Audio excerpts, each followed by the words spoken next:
It's really interesting. On the one hand, modern people think the idea of seeing everyone as equal and inestimably precious is either common sense and everyone through history believed it, or we just invented it, after the Enlightenment when we all became smart, and both are untrue. The Enlightenment certainly didn't start this idea that we're inestimably precious, each one of us, whether you're rich or poor, boy, girl, whatever. Because it's centuries older than secular Enlightenment. Yeah. And yet it wasn't believed in Greece and Rome. So those who say, it's just what everyone would come up with if they're rational, the answer is not for a second. And we can prove it because you only have to look at the Greeks and the Romans, who were very logical, especially the Greeks. And they had worked out that people aren't equal. Yeah. We're just not. Some people are better looking than others. Some people are richer than others.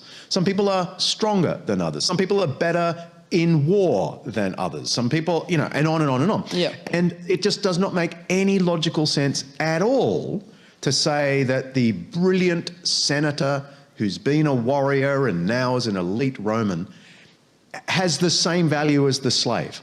Yeah. It just makes no sense to the Greek and Roman mind. Yeah. And I reckon they would outdo every one of us in an argument about this because they'd thought this through logically. Yeah. Right? Now, of course, what we would say in the modern world is, but we're all equal because, and we might reach to the Declaration of Independence and Thomas Jefferson and all that. That we've created equal. And endowed with inalienable rights. Okay, that's an entirely Christian concept, that we were created equal. And that came into our world through the Christians who believed the Jewish doctrine of the image of God. Yeah. That is, God has made human beings, men, women, rich, poor, in his image. They bear his image in the world, which is really just a beautiful metaphor. Yeah. Or they reflect him in the world. They are like his children, just like kids reflect your image. Yeah. We all reflect God's image, and that's why we're infinitely precious, every one of us. Now, the early Christians took this Jewish concept, because all the first Christians were Jews anyway, and built an entire sort of community out of it. Yeah. And that meant that people were equal, the slave and the free, rich and poor, men and women.